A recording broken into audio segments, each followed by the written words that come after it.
Hi, everyone. So good evening and welcome to the December 5th Bergen County School Board Association meeting. We ask everyone to please scan the QR barcode so that you can sign in and register your attendance for the meeting. So again, if you can't get the barcode here, there's some lovely young ladies that are by the front door with the sheet. So please scan the barcode and sign in. So we are going to call our meeting to order, and my name is Marlene Somerville. I am part of the Bergen County School Board Executive Committee. We are here with our fellow committee members, and we are thankful for all of you guys showing up tonight for our meeting. So welcome and thank you.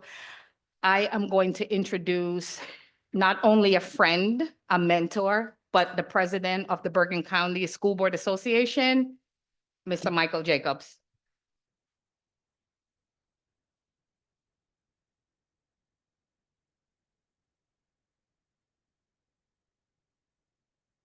Testing. Does it work? I just bought this yesterday, so bear with me.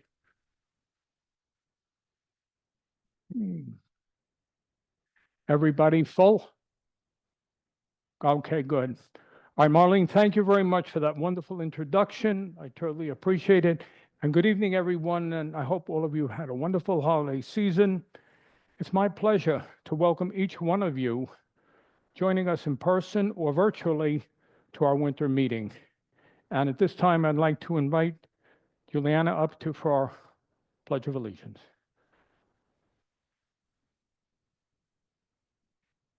All right, come. Okay, would everybody please rise?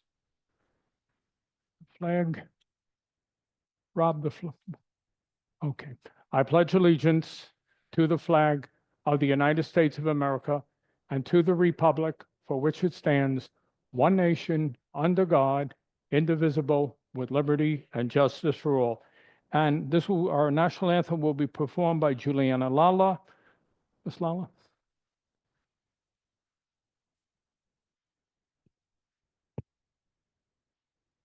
Oh, say, can you see by the dawn's early light what so proudly we hailed at the twilight's last gleaming, whose broad stripes and bright stars through the perilous fight o'er the ramparts we watched were so gallantly streaming, and the rocket's red glare, the bombs bursting in air, gave proof through the night that our flag was still there. Oh, say, does that star-spangled banner yet wave o'er the land of the free and the home of the brave? Oh, thank you very much.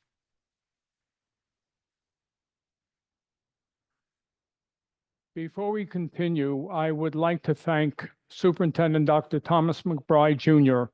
and of course the Hackensack Board of Education for hosting us once again.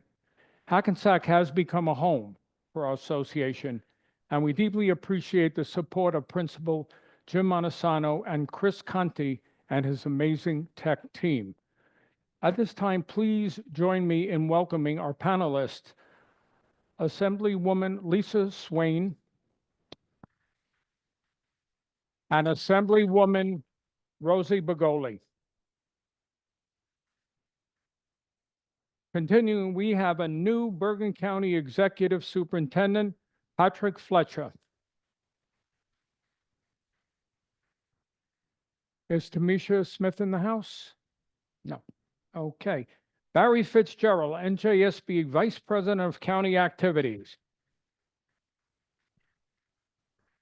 No, Barry. We have another round of, yes, thank you. I appreciate that. All right. And we will have this evening Marianne Coruth from the Bergen Record. Marianne, she's not here yet, but hi, welcome. All right, I'd like to thank you for having interest in one of the biggest problems we are facing in Bergen County in public education, so welcome. And at this time, I'd like to acknowledge my partners, your executive committee, Dr. Lisa Pantoliano, our Vice President, Paula Colbath, Vice President of Legislation, Mike Sprague, Bergen County Delegate to NJSBA Board of Directors, Bruce Pavsdar, our alternate delegate to NJSBA Board of Directors, Alyssa Billis, Melissa Del Rosso, Laura Genovese Behrman, Diane Holzberg, Catherine Norian, our good friend Marlene Somerville, and of course, last but not least, the legend, Bill Barnaskis, Bergen County Special Services. Now, I'd like to give a big round of applause, and this is very important, to Bergen County's newly elected Board of Education members. Where are you?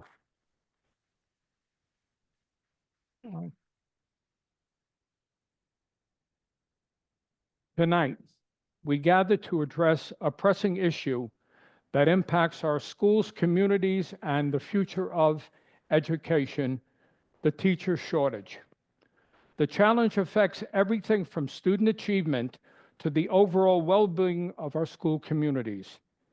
As educators face larger class sizes, limited resources, and increasing demands, it is clear that supporting and retaining teachers is essential, not just for their success, but for the success of every student in our district.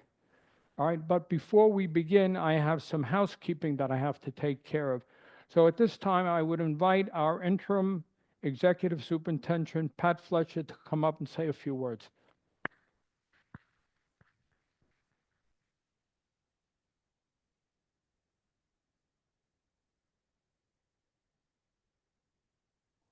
People at home can't. There's a lot of people virtual. I know you have a big house.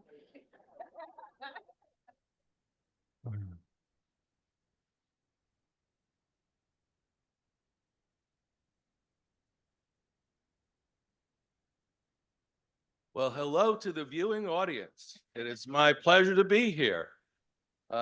When Michael asked me to come by and say just a couple of words, it's my pleasure to be here. I became the superintendent on September 16th, so I am relatively new in the role. However, I spent nearly 40 years in education before doing this, and I spent 14 of them as a business administrator and 22 of them as a superintendent of schools. So I've had the ability and the good fortune to be able to sit on the side of the table that most of you are on. And I've had the good fortune of being able to work with very dedicated board members. And I want to extend thank you for doing that, because in many cases, it's a thankless job.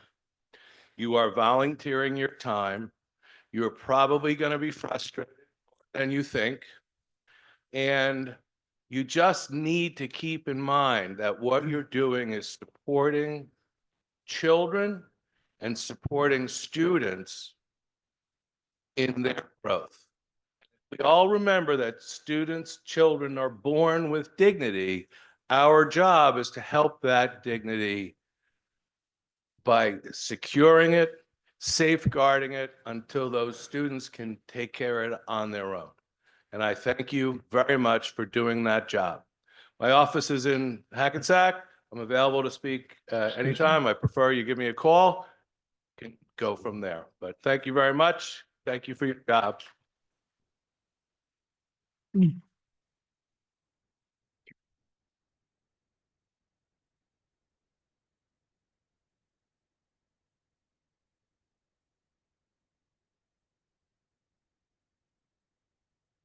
At this time, I'd like to invite Mike Sprague, our delegate from the NJSBA Board of Directors, with his report.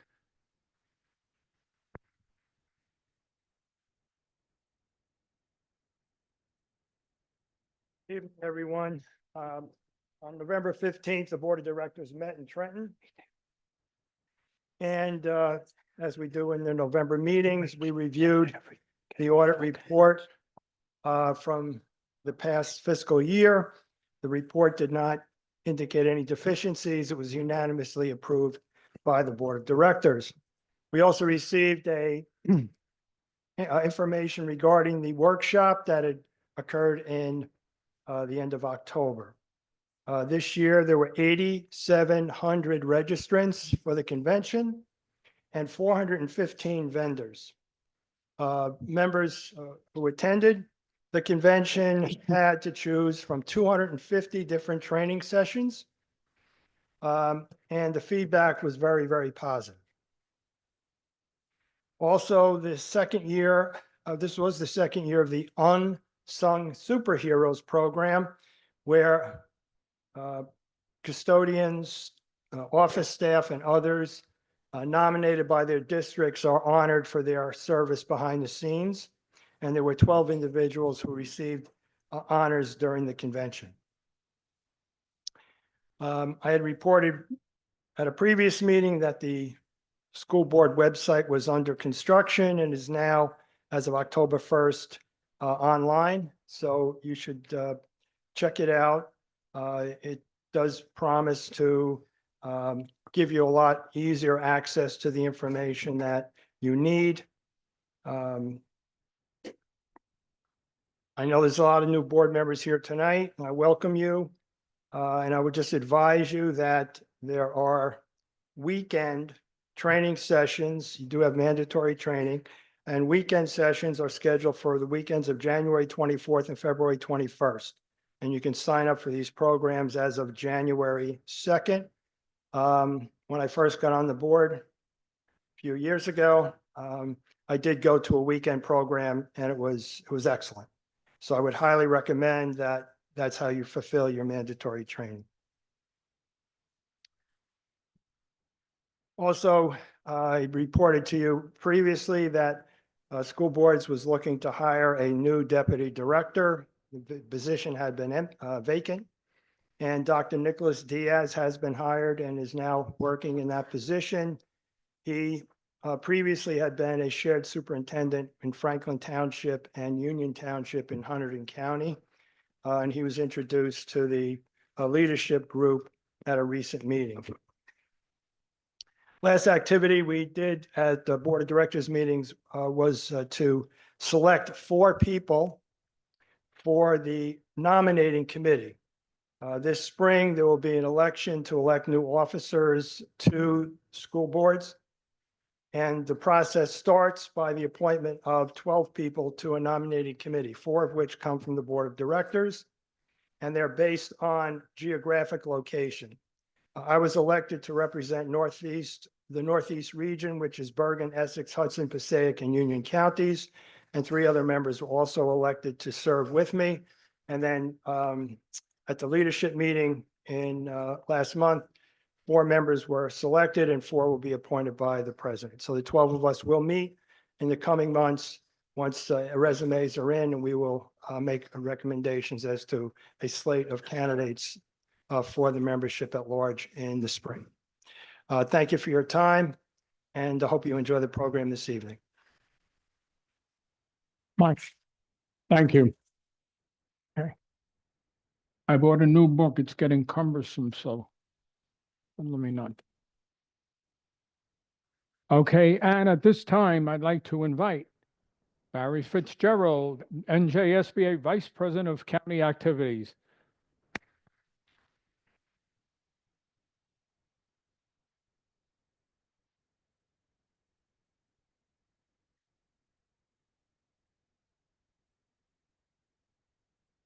Thank you, Michael. Good evening. My name is Barry Fitzgerald. I am on the Lenape Regional High School Board in Burlington County. I'm also the Vice President of County Activities for NJSBA. Want to thank you all for being here tonight. Your participation demonstrates the value you place in your professional development as a board member. It is always a pleasure to meet with my fellow board members in Bergen County and provide updates on recent developments at the New Jersey School Boards Association. Excuse me. As of November 20th, 2024, according to the New Jersey School Boards Association records, many of our Board of Education members have not yet completed the mandated training requirements for the 2024 cycle, as outlined by the School Ethics Act. New Jersey statute mandates that new school board members and charter school trustees complete training within 90 days of taking office.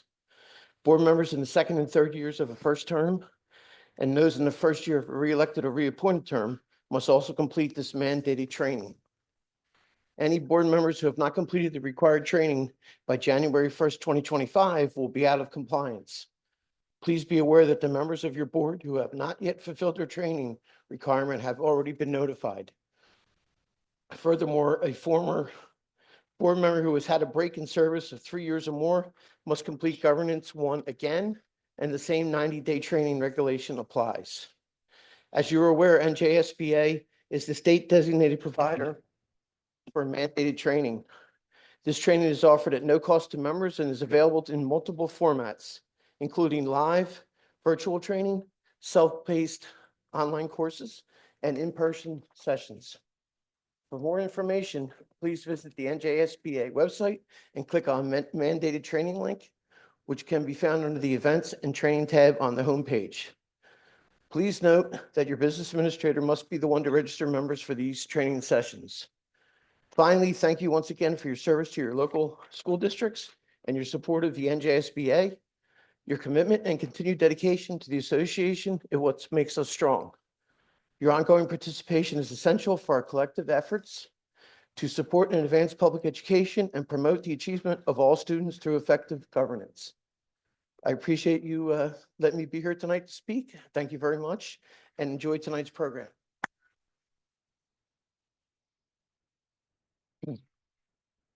Thank you, Barry. You're welcome, Michael. Okay. And now it's the time that everybody's been waiting for, our anticipated panel discussion.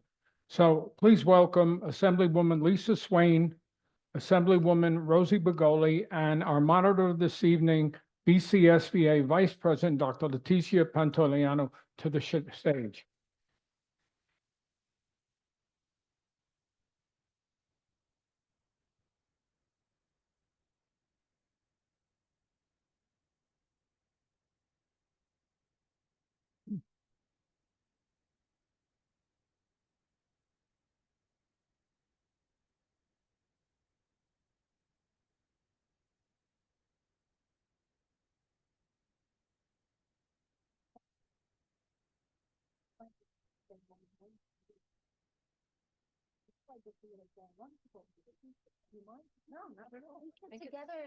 Together in committee. Yes.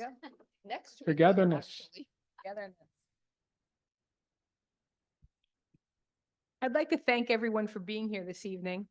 A couple of times a year, we solicit from our membership in Bergen County some topics for meetings. And I'm happy to say that this was a topic of interest that came up, which is why we're doing the presentation this evening. We want to introduce and thank our Assemblywomen for being here. First, I'd like to introduce and thank Assemblywoman Dr. Rosie Begoli. Dr. Begoli proudly represents the New Jersey Legislative District 27 and sits on the Assembly Financial Institutions and Insurance and Education Committees. She brings a unique perspective to the legislative table, being a Jewish Latina immigrant whose family immigrated from the Dominican Republic to America in search of a better life, chasing the American dream. As a lifelong teacher and school administrator who truly believes in the transformative power of education, Dr. Begoli has risen to the top of her profession to serve as a principal and superintendent of the East Newark School District. She is one of the few women in New Jersey to serve in that capacity. Prior to being sworn in as a member of the General Assembly, She sat as councilwoman in Livingston Township, serving on the Township Planning Board, the Committee for Diversity and Inclusion, the Advisory Committee for Disabilities, and the Council Liaison for Senior, Youth, and Leisure Services, as well as the Emergency Planning Committee. Assemblywoman Begoli attended Seton Hall University, graduating with a bachelor's degree in social and behavioral sciences, earning her master's degree in elementary education and a doctorate in educational leadership. She then obtained a second master's degree in special education at Rutgers University. She is a resident of Livingston and a member of Temple B'nai Jeshurun. Did I say that right? Jeshurun in Shore Hills. Assemblywoman Begoli and her husband Ricky, hi Ricky, who is an attorney, are blessed with 3 wonderful sons. So welcome, Assemblywoman Begoli.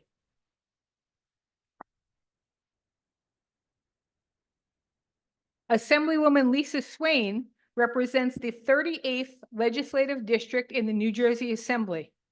She was sworn in on May 24th, 2018, to succeed Senator Joseph Lagana, and she serves as chair of the Assembly Appropriations Committee, vice chair of the Assembly State and Local Government Committee, and as a member of the Assembly Education Committee. Prior to joining the state legislature, Lisa gave back to her community by serving on the Fairlawn Borough Council from 2008 to 2018, and she was selected mayor in both 2011 and 2018. Lisa has always stayed active in her community, working closely with the Fairlawn Economic Development Corporation, the Arts Council, the Green Team, as well as fundraising and working to build a new inclusionary playground. She's an accomplished triathlete and member of Team USA, the World Championship Triathlon team. She's also the vice president of the North Jersey Masters Track and Field Club. Lisa graduated with a BA from the University of Rochester and has her MA from New York University. She resides in Fairlawn with her husband, Ron, and has 2 adult daughters. Welcome, Assemblywoman Swain.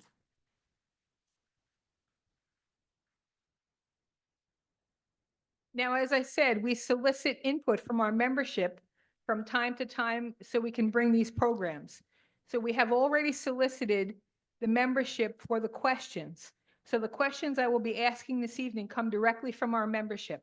I would like our panelists, Dr. Rosara Begoli and Ms. Lisa Swain, to begin by giving us some opening statements.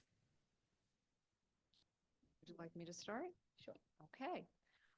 Well, hello, everyone. Hello to our viewers out there. Thank you all for joining, and congratulations to the new board members. We're all elected officials, whether we like it or not.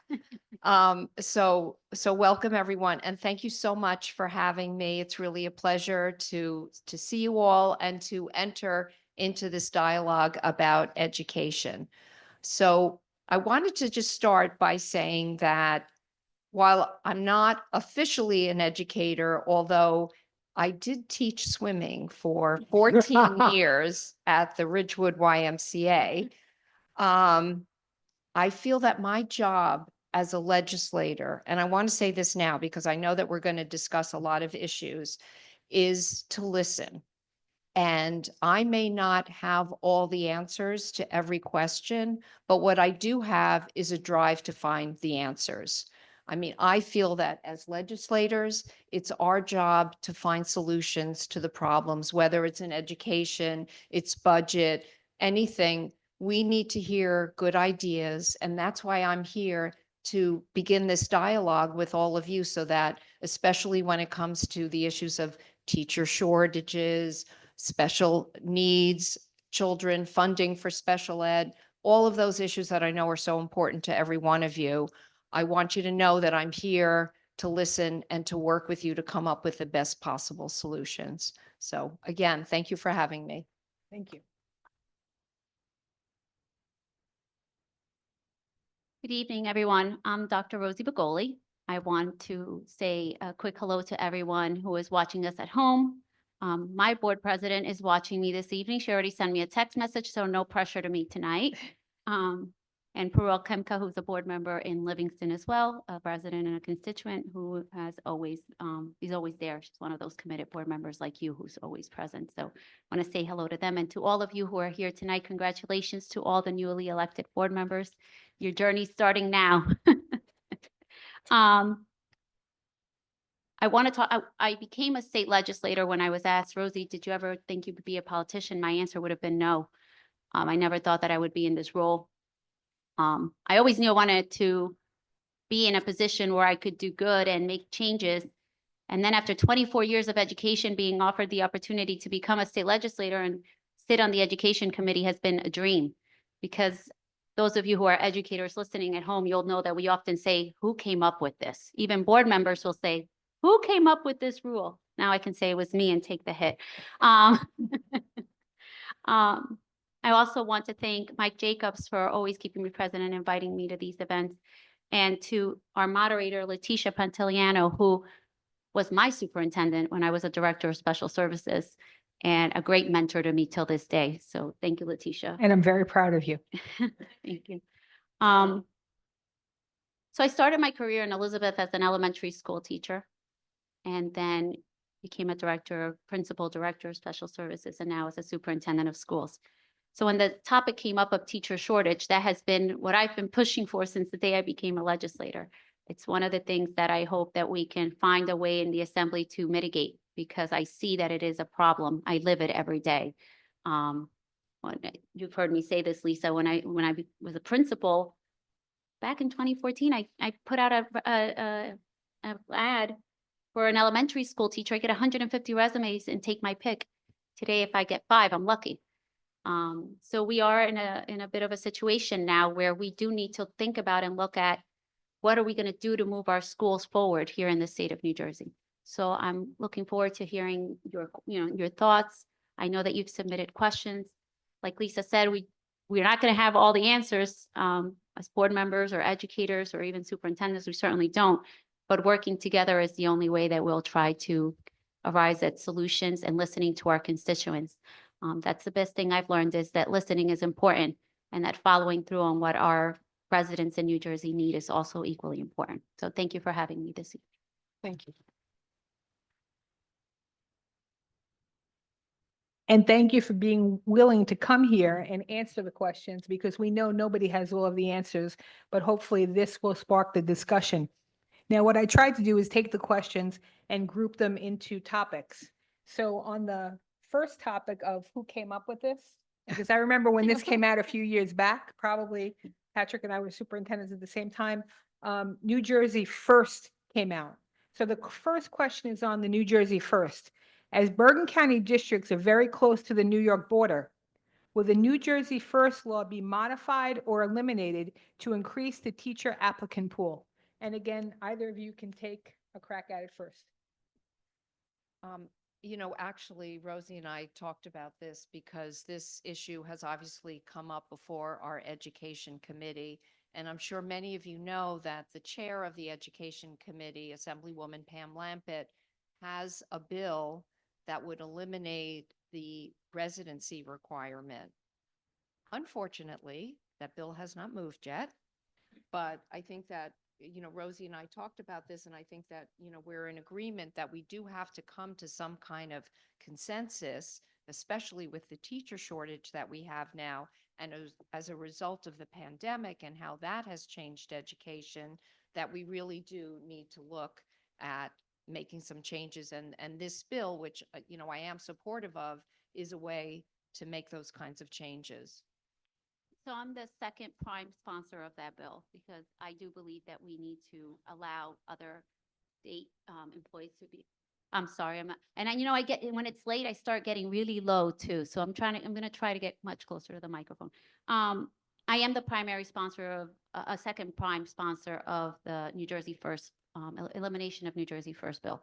I think that we need to do whatever we can to expand our pool of educators, where, if they want to come from Pennsylvania over to New Jersey. We used to have that. We used to have a lot of educators that used to cross over from Pennsylvania and New York State and want to teach in our New Jersey schools. And we still have them. We just can't get, the law is preventing them from doing it. So I am going to be open to anything that will allow for our teacher pool to grow. Right now, we have more educators who enter our profession, leaving our profession, unfortunately. We need to find ways to get them to stay, and we need to find pathways to open up doors for educators to want to be in New Jersey. Thank you. As Matt Lee mentioned before, one of the primary responsibilities of a board member is to help develop the budget, not to manage it, right, but to help develop it. And our next topic is on budget caps. Given that the 2% cap does not align with current economic realities, would you support creating a more flexible cap system that accounts for mandatory cost increases in the areas like healthcare and special education? I've- Give it to me, yeah. I've been living with the cap for quite a while because I was on the council in Fairlawn for 10 years. So it was at the beginning of that tenure that Christie instituted that 2% cap, which, you know, many of us were kind of shocked at the beginning, but, you know, it became actually a tool as municipal leaders to be able to predict expenses and to know that we couldn't go above that cap. However, that was instituted a long time ago. Things have changed. We have inflation, healthcare costs are rising, all costs are rising. So I think that it's a double-edged sword. We need, and you certainly as school board members, you need to know how to predict expenses. Otherwise, how can you do a budget? On the other hand, there has to be some kind of flexibility. And, you know, we know that in the budget this year, there were certain school districts that couldn't stay under the 2% cap unless they fired, you know, hundreds of teachers and educators. So we did make allowances for some of those districts just for this year. But this is going to be an ongoing problem that we really need to sit down and figure out what we're going to do to make sure that we can still have affordable communities, but at the same time, provide all the services that our parents want for their students, for their children. I agree. I think there should be flexibility in our cap system. We did see this year, we had many school districts that came to us that were hurting as a result of the 2% cap and the loss in state aid funding. As administrators, those of us in the room know that we've already been alerted that there is going to be a significant increase in our in the health benefits, and that there may be a decrease as well in state aid funding this year. So as I'm preparing budgets, we're really taking that into consideration is important. But I do believe that there needs to be an extended flexibility, and I do think that there needs to be a look at the funding formula, because both the funding formula and the 2% cap creating budget gaps that, again, is hurting students by way of losing teachers. We know that teachers are the most important people that are in the front of the classroom, and we need them to be qualified and ready for our kids. We need to be able to pay them too. And we need to be able to fund our special education programs and services for kids and their extracurricular activities as well. We've seen the elimination of too many programs to our students as a result of these caps. So flexibility in every way when it comes to education is important for the benefit of our kids. So as a follow-up to that, because you did mention something about the funding formula, are there any legislative solutions or topics that you're considering to help schools maintain competitive teacher salaries? So I introduced a bill to look at how our funding formula is working this year, as well as, and I know Roy Fryman, who's been a champion as well as Pam Lampett. We're going to miss her dearly because she has also been a true champion of working on the state's funding formula. I know Vin Gopal is very dedicated to that as well. So there are members of the Assembly and the Senate who are dedicated in looking into the funding formula and wanting to have the formula be revised so that we can see where the gaps are, where the needs are today, not when the formula was originally developed. I just want to add that, you know, again, I think it goes back to the pandemic. There was so much movement. You know, I just saw in Fairlawn, for instance, where I live, so many families moved into our town. And, you know, this happened throughout the state. New Jersey has I mean, we like to say we have the best education system in the country, and I believe that. And as a result, so many families have been moving into our towns. And so the numbers that you're all working on are changing, and they're changing so quickly that then when it came to the funding formula, that wasn't matching the numbers that you had to deal with. So, you know, I think as Rosie said, there are a number of factors, and I think we have to sit down and figure out how to make this school funding formula work, because we saw on the education committee how we had to work so quickly to make sure that those school districts that were losing millions of dollars were made whole. But as I said, it's just a short-term solution. We've got to look for long-term solutions. Thank you. On the topic of retired teachers and pension laws, I know that some of the laws were recently changed for the short term, but given that experienced retired teachers could provide immediate relief to our staffing crisis, what specific legislative steps are being proposed to remove pension penalties and restrictions that currently prevent retired teachers from returning to teach? I'm gonna take this one. So, Sure. in February, the law changed to February of 2021, when we went into COVID crisis and we realized that we didn't have teachers coming back. We did. The law was changed in order to allow teachers to be able to remain for more than 2 years, retired teachers without a pension penalty. And that was expanded to 2024, 2025. I just introduced a bill to allow interim superintendents and interim BAs to allow to remain with the same conditions. Again, I'm going to be a proponent to anything that brings back more teachers into our classroom and seasoned veteran teachers that can come back. I mean, we can introduce legislation that says, well, maybe you don't get tenured because you're already receiving a pension, or you're not enrolled in the pension system. Actually saves us money because they're already receiving a pension.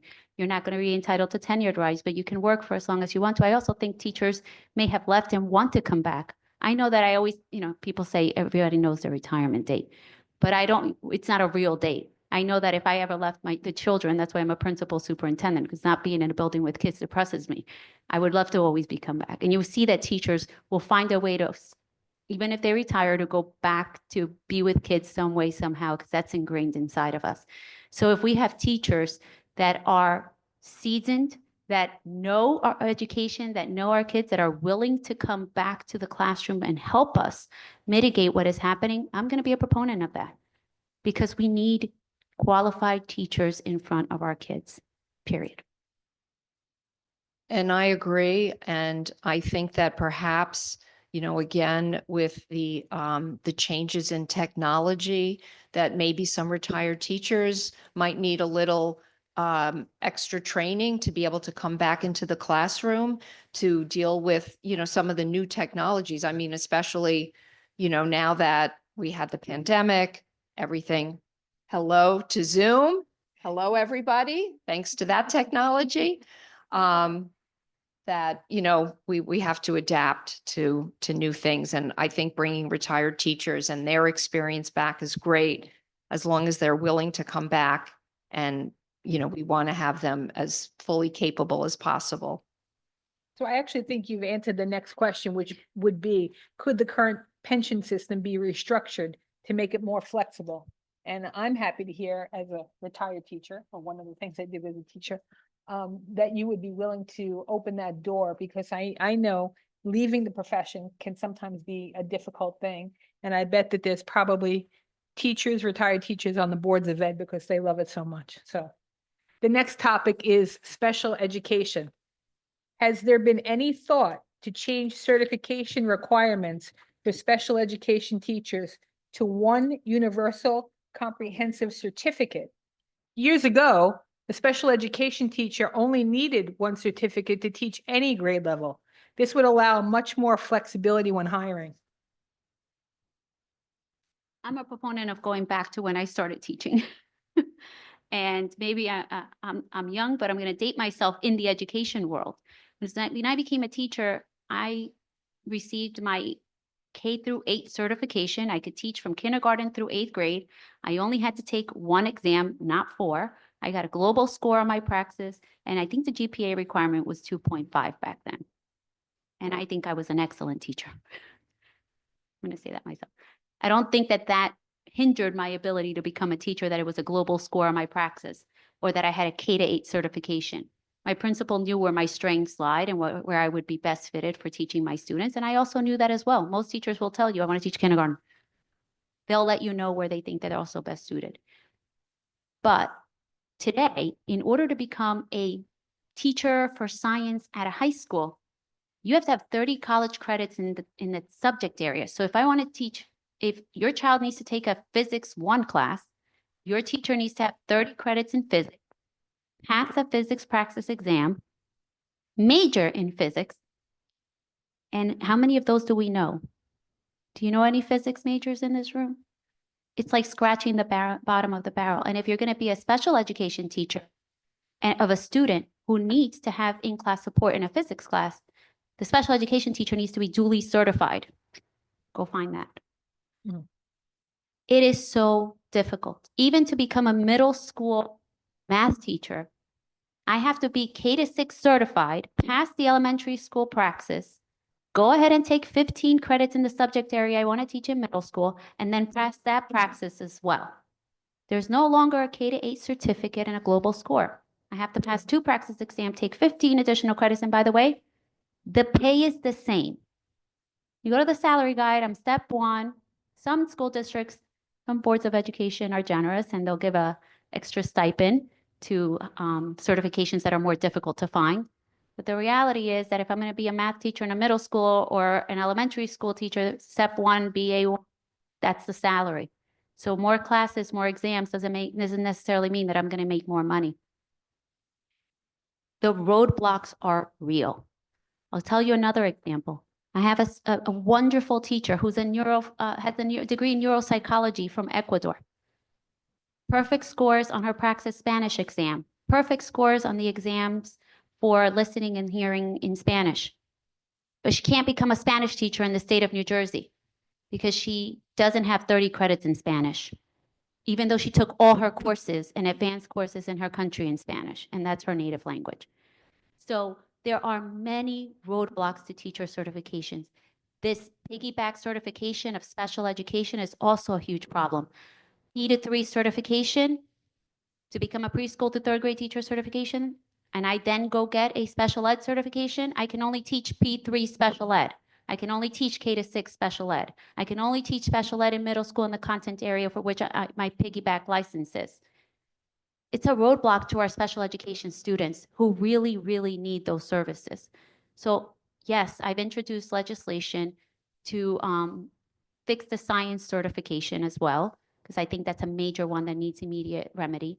But at the same time, I've been working with Assemblywoman Carter, who has already introduced a bill to mitigate the special education and the K-6 certification and the middle school certifications. We also need a standalone bilingual education certification. We have a lot of students that also became a certification that needed a piggyback. When I became a bilingual education teacher, it was a standalone certificate. So there are too many roadblocks for teachers to get certified today. And there's also a monetary component to that. The more classes I have to take, the more expensive my college education gets, the more tests that I have to pay out of pocket as a young, student, that becomes a financial burden. As we need to remove these roadblocks to teacher certification. And we also need reciprocity in this state. If a teacher taught 15 years in California, moves to New Jersey, and already has a standard certification from another state, they cannot just come to New Jersey and be certified. They need to meet all the requirements that I just said to you for a New Jersey certification. So reciprocity is also important. We have a long way to go to mitigate this teacher certification problem, but I'm committed to moving it forward. Thank you. The only thing I would like to add, obviously Rosie pointed out all of the challenges that we all face. Obviously, we want to have the best qualified teachers working with our special education population, but it does seem like we've kind of gone overboard with the certifications. I think obviously, it's also making it more difficult to attract teachers, not just for special ed, but across the board. So, I agree that there needs to be work done there to make it easier. Thank you. Now, looking at the tie-in, because we were discussing budget caps before. So this is an important question because it looks at the tie-in between special education and the budget. What are your thoughts on a statutory cap for out-of-district special education costs to make these expenses more predictable and manageable for district budgets? Is there a specific formula that you would consider, such as a total or a percentage of the total cost?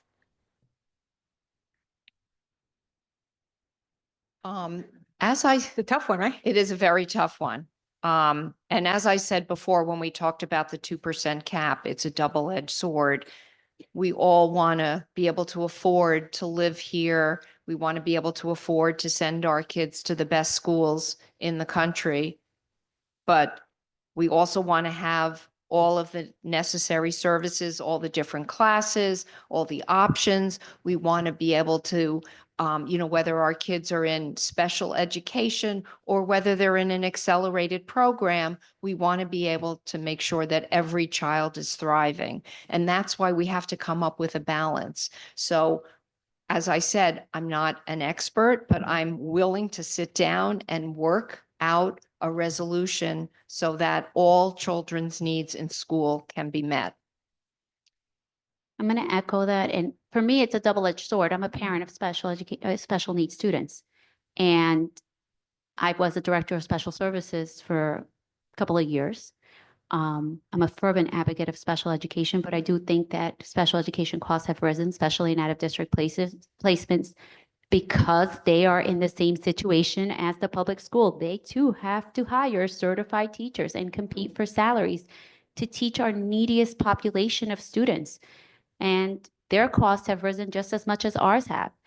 I don't know that I would be in full agreement of a cap on special education costs, even though, like I said, for me, it's a double-edged sword sitting as a superintendent of schools that also has to look at a funding situation. But I've never believed that there's dollars and cents when it comes to the needs of our kids, especially kids that are in need of specialized services and supports. So it becomes difficult for me to commit to saying that, yeah, I would ever agree to a cap in special education when the needs of certain students are so great that what I would think is that if we mitigated some of the factors that we're discussing here tonight, that could possibly mitigate some of the factors that the non-district schools are undergoing as well.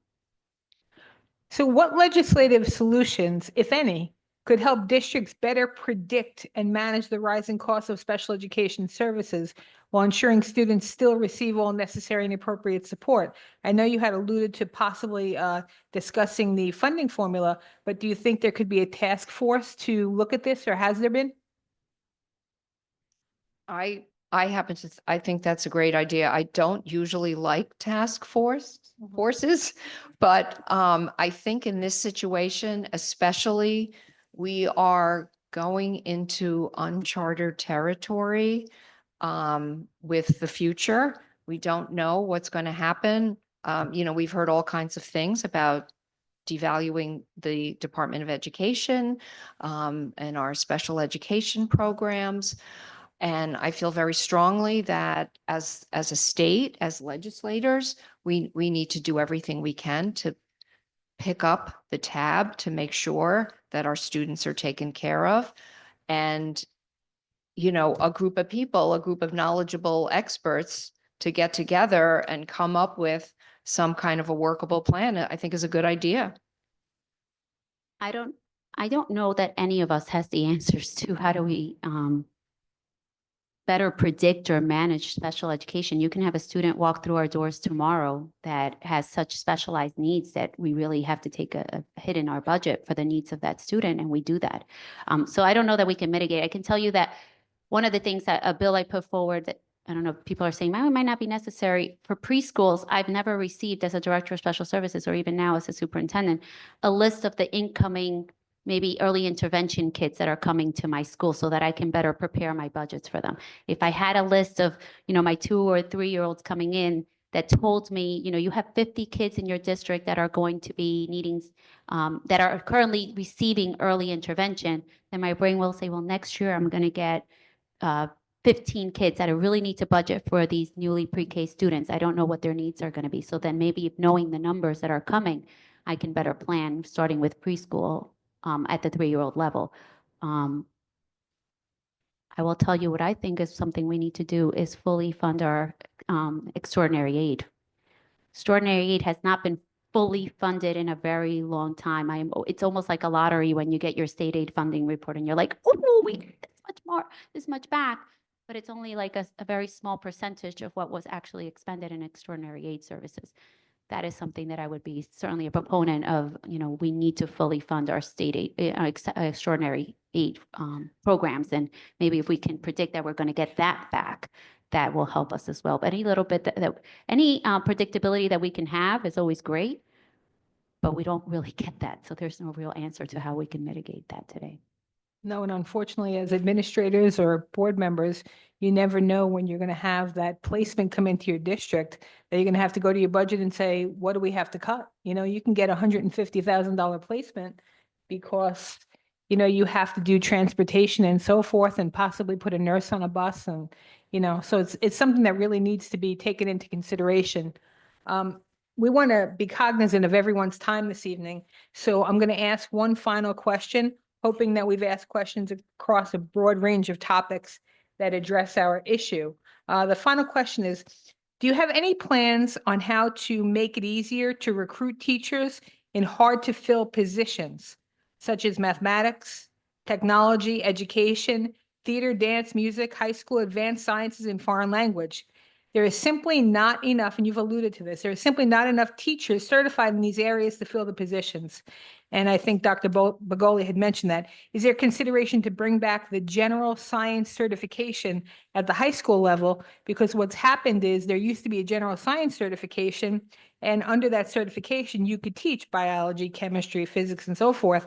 And now you have to have a specialized certification because the general science cert isn't even offered anymore. I wrote the bill.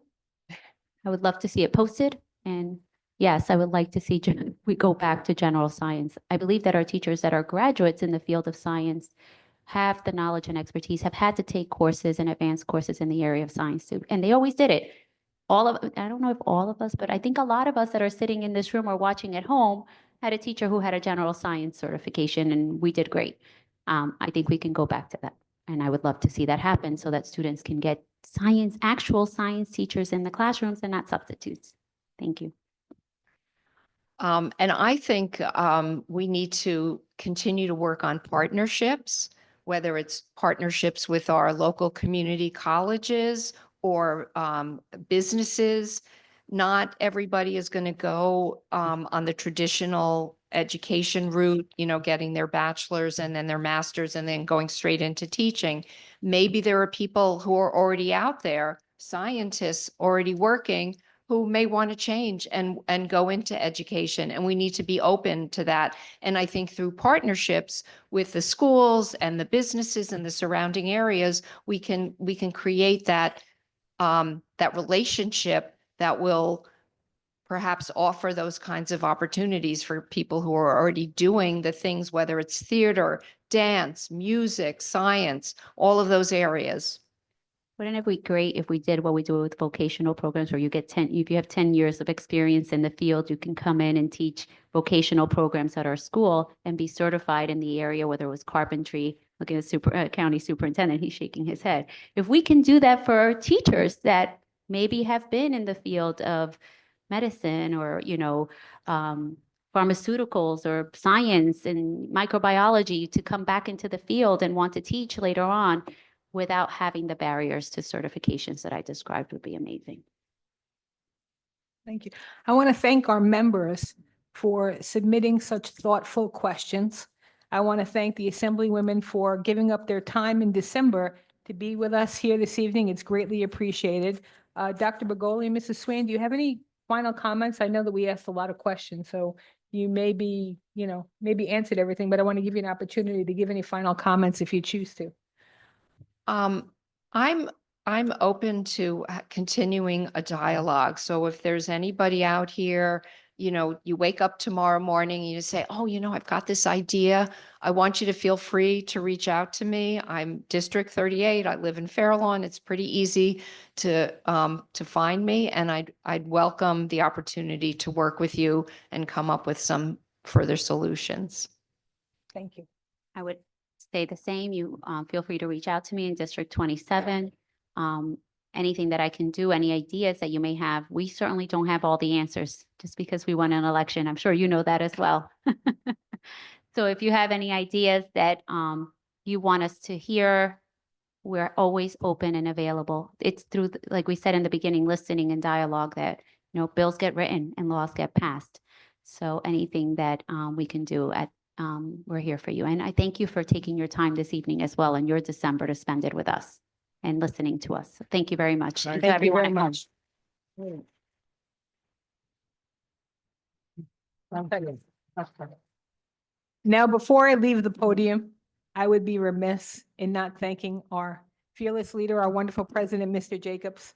And at some point before you leave tonight, take a minute to wish him a happy birthday, because I did, because his birthday was this week. So happy birthday, Mr. Jacobs, and thank you for all you do. White sheet. Am I on?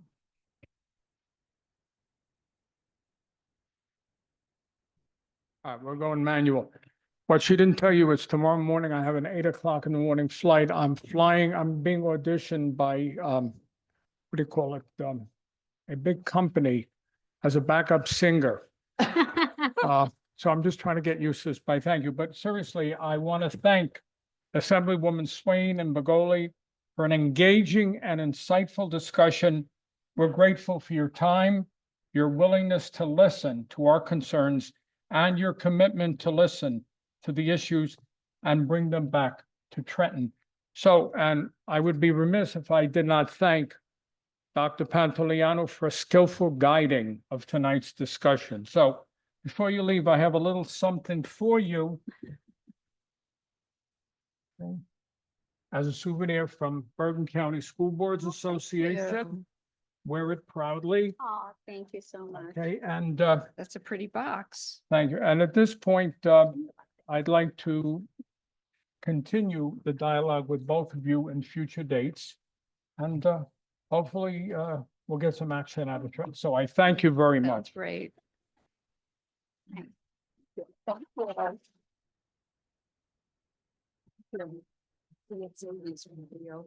you, everyone. I'll speak.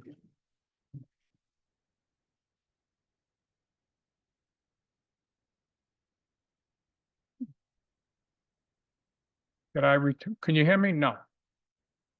You can? All right, maybe it's me. You get a lesson tonight in teacher shortage, but also a technology lesson in Mike Jacobs' microphones. All right, next, let's welcome Matt Lee, NJSBA Field Service Representative for Bergen County to the stage. Matt, welcome.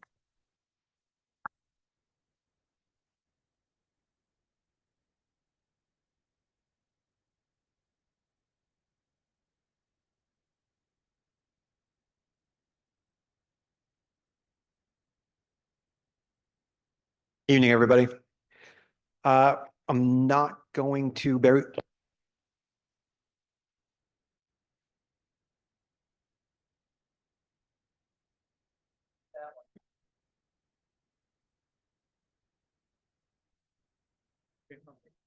Okay. It's better. Thank you.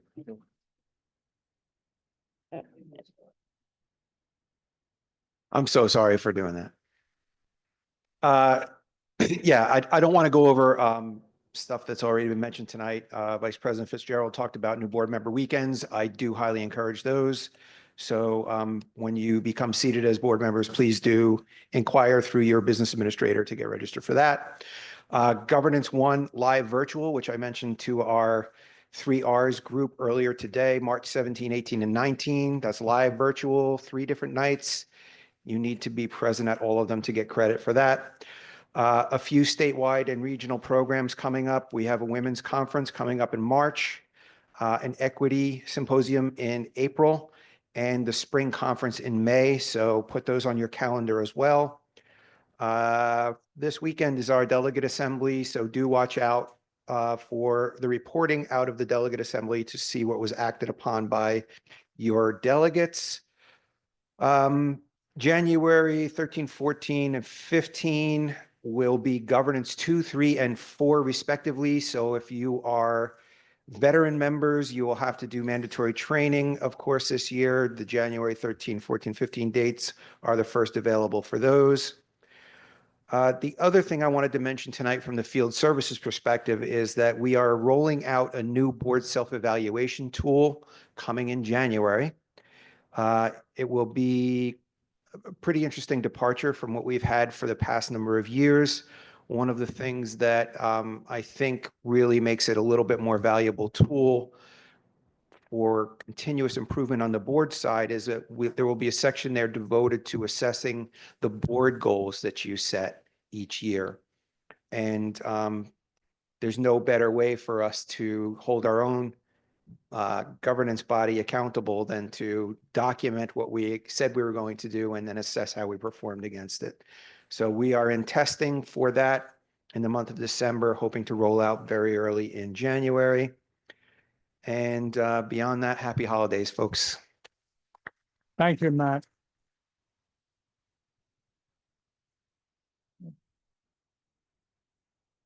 Tonight is a celebration of our new Board of Education members. But it's also bittersweet as we say goodbye to some of our members. I'd like to invite Robert Chera, NJSBA County Activity Coordinator, to come on up, and we're going to recognize them.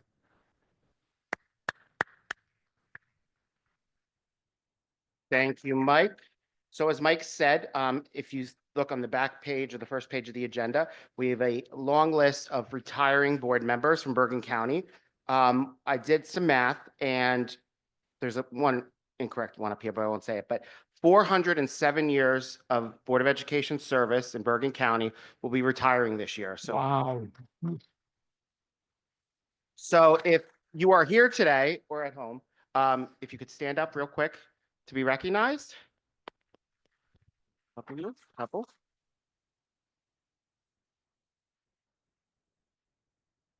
We've got a special surprise today when one of our assemblywomen walked in, so I will read one of them. So the State of New Jersey Senate and General Assembly citation, commendations and praise are extended to, fill in the blank, by citizenry of the 38th New Jersey Legislative District. If you're not in the 38th district, you got these as well. Through their elected representatives upon the occasion of their retirement from a distinguished blank year tenure of service to the blank school district, during which they have earned the respect of their colleagues, promoted excellence in achievement among their students, and shaped the development of thousands of children. Joseph Lagana, Lisa Swain, and Chris Tully. So we have one of these for each retiring board member. If you're here today, right? Yeah, he's going to help you find it through that pile. If you're not here today, don't worry, we'll mail it to you. If you are here and someone on your board is retiring and you want to grab it for them so you can give it to them at their last meeting, that would be very nice. Ray is so excited to help each and every one of you go through that pile. Thank you, everyone. Thank you. Well, first of all, I want to thank Assemblywoman Swain for her certificates for our members, and I'm sure they will display them proudly. All right, at this time, I'd like to invite Trustee Marlene Somerville to come on up, and virtually Melissa Del Rosso. These two amazing women are retiring, but I won't use the word retiring, taking a break. All right, I speak of Melissa with her dedication, her participation in Unsung Heroes, and I'd like to look at my good friend, Marlene Somerville, and on behalf of all of us, thank you for everything that you have done. Let's hear it. Everything that you have done for public education in Bergen County and especially Hackensack. So please, here's a certificate from Bergen County School Board Association. Display it proudly, and we will see you again. Take care. And Rob, we can get this to Melissa. Whoop. Okay. Yeah, no, Rob left us here. I just want to notice, will the executive committee remain behind for a couple minutes after the meeting? And I'd like to thank all of you for being here tonight.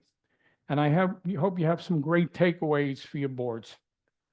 The pandemic has underscored the urgency of addressing teacher shortages, both educationally and financially. By working together and prioritizing investment in our educators, we can ensure every New Jersey student has access to the high-level quality education they deserve. And I'd like to underline two words: working together. All right? At this time, Rob Achera and Ray Penny, I want to thank you for all your hard work. And everybody, please mark your calendars. January 30th, which I'm giving you a break, will be virtual in the middle of the winter. And we'll have great topics, and we look forward to it. And then on March 4th, Unsung Heroes. And this year, Bergen County Community College has asked us to have our Unsung Heroes in their college. So it's going to be a great night. So in closing, on behalf of the Bergen County School Boards Association's Executive Committee, we wish all of you a joyful holiday season, peace, family, and happiness. Be safe and good night.